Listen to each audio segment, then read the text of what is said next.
On est en live, ok, super. Bonjour à tous.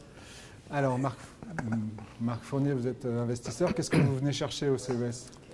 Donc, venir au CES pour un investisseur français, c'est la possibilité de rencontrer dans un même lieu des startups avec des idées nouvelles, des fois farfelues, parfois novatrices, et de plus en plus aussi des grands groupes industriels qui viennent présenter les produits qui vont sortir cette année. Et en fait, en 4 jours, en un lieu, on a tout cet écosystème mondial qui vient se réunir dans peut-être un des plus gros salons au monde et qui échange dans tous les sens. Donc pour un investisseur, c'est une manière extraordinaire, en un condensé de temps, de récupérer les tendances et les nouveautés de l'année.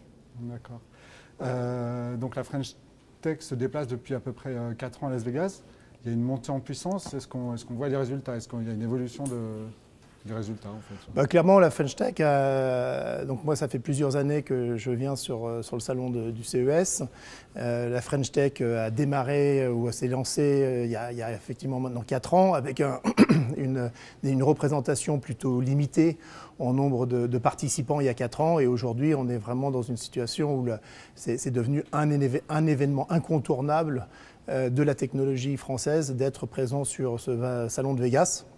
Donc une très grande croissance, beaucoup d'informations qui circulent, beaucoup de nouveautés. Et puis je dirais qu'au-delà de tout ça, c'est aussi un élan d'énergie et de passion qui passe dans ce genre d'événement.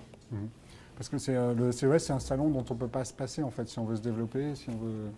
Si, je crois que c'est un plus, c'est pas un moins de ne pas être là, mais c'est un plus potentiellement. Le retour sur investissement est jamais évident. De pouvoir quantifier exactement ce que rapporte la présence dans ce type de salon. Mais c'est une manière aussi d'avoir de la visibilité. Donc il y a des retours indirects. Être là, c'est bien. Ne pas être là, c'est pas gênant. Il y a beaucoup de startups et de sociétés qui se développent et qui lancent de nouveaux produits sans être présents. D'accord. Vous avez pu tourner un petit peu sur le salon. Quel est, selon vous, la next big think de 2017? Est-ce qu'il y en a une en particulier? Alors, le salon démarre, donc je n'ai pas encore eu le temps de tout voir, d'autant plus qu'il y a vraiment beaucoup de choses à voir.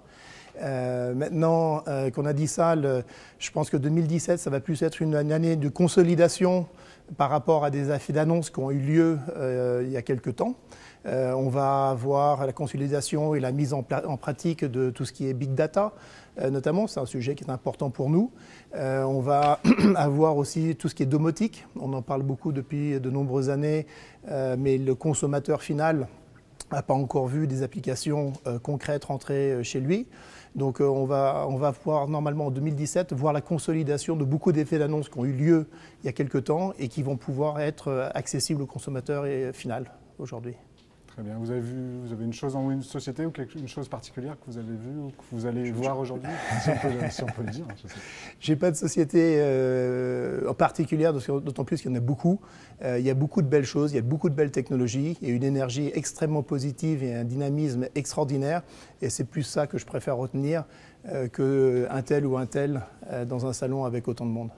Très bien. Marc Fournier, merci. Merci à vous.